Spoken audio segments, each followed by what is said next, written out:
everyone, welcome to my channel, and hello if you are new here. My name is Summer and I am 40 years old and currently 28 weeks and 1 day pregnant with a little baby boy, and I know I'm behind in uploading videos, and so I'll probably end up uploading 2 videos in a week, but I've skipped them for the past couple weeks. Just so much has been going on and trying to process it all has been a bit challenging. I'm not gonna lie that, I can tell that my mental health is definitely struggling, especially as we get closer to the anniversary of losing my daughter.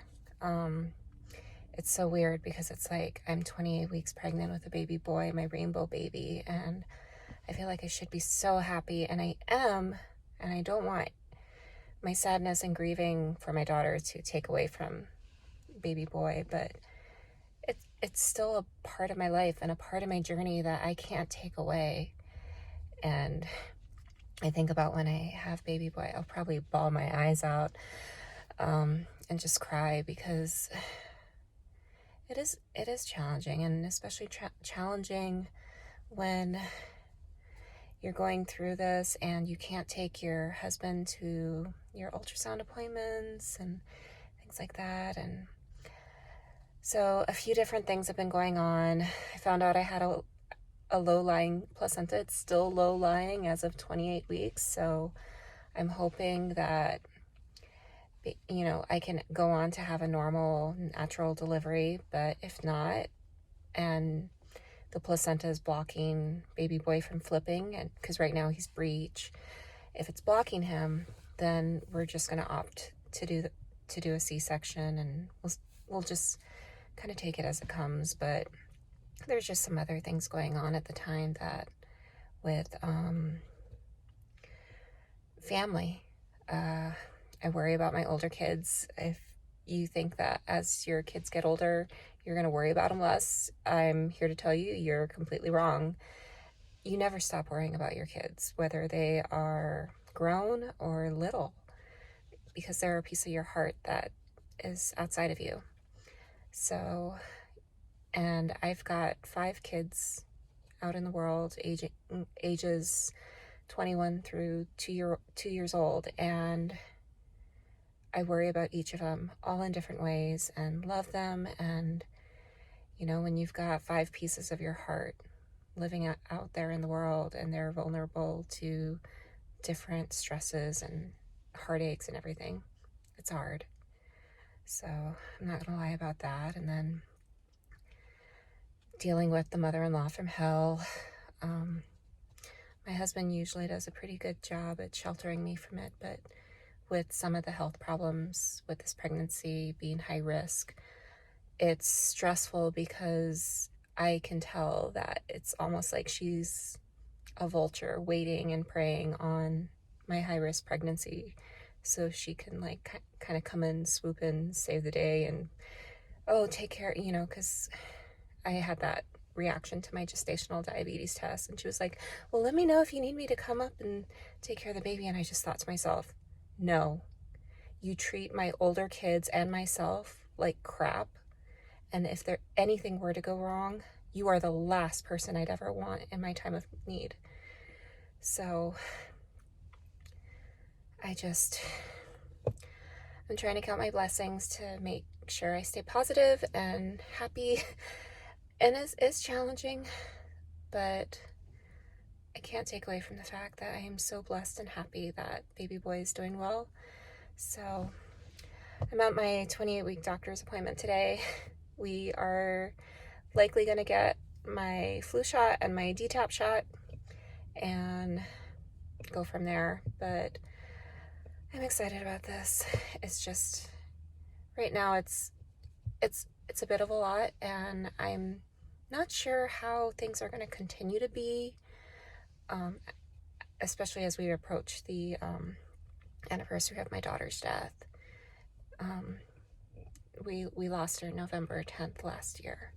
So, but come along, I'll take you in and we'll get this going.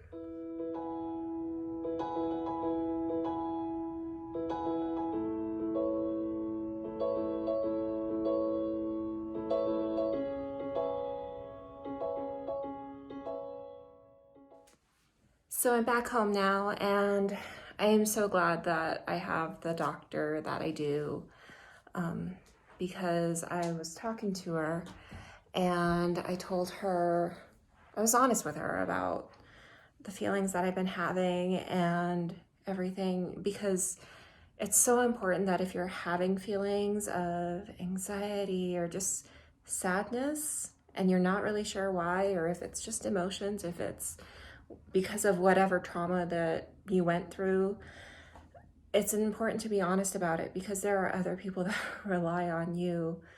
And there's a lot of other people that rely on me to stay healthy. So I talked to her about it, and she told me it could be a phase because, you know, we're approaching my daughter's anniversary of her delivery and death. Or it could be something for us to watch out for. And especially since I'm going to have a baby around the holidays and dealing with some additional crap related to in-laws or whatever, it's important to keep an eye on it.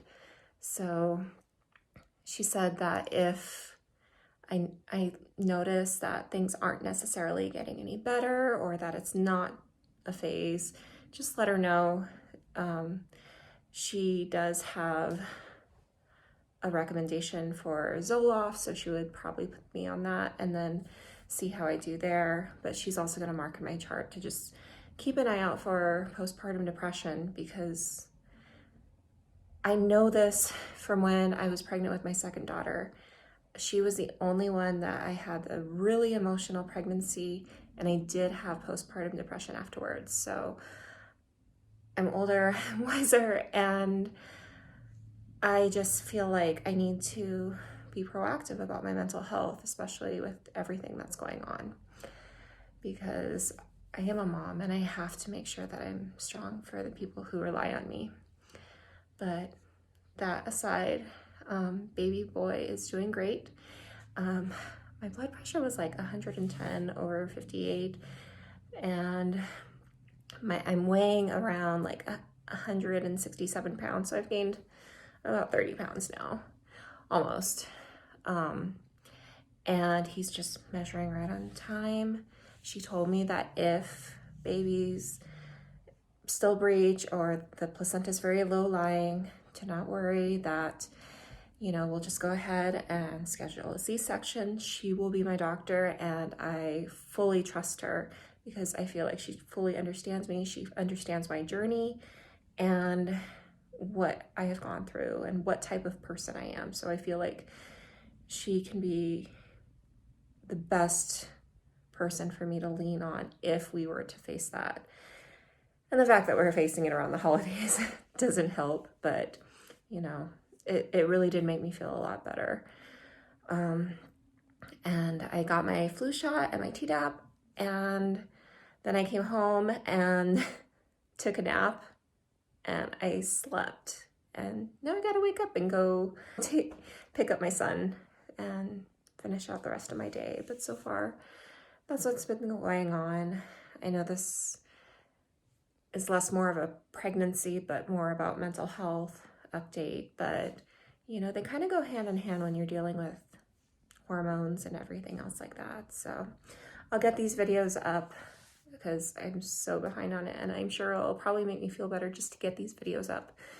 But like I said, I'm also just wanting to be honest, because it's not easy. Pregnancy after a loss, and then with everything else that people go through. I know there's people who have it worse than me, and everything is just tough, because for me, I have a lot of reasons to be thankful and grateful. So having feelings of just sadness and not really being able to put something to it, it's tough. And I'm usually not a very emotional person, where it's like, I'm like going through my day these past few weeks and I'm just wanting to cry and not know why. And it's like, okay, this isn't usually like me. So I need to talk to somebody about it. But that's gonna be my update. But if you're pregnant and struggling, and, you know, just be honest about it, and, you know, let somebody know that you're not alone. And I hope that this video helps somebody else to know that they're not alone and how to reach out. But I will keep you guys posted, and if you like this video if you did, and subscribe for future updates. And until next time, bye guys.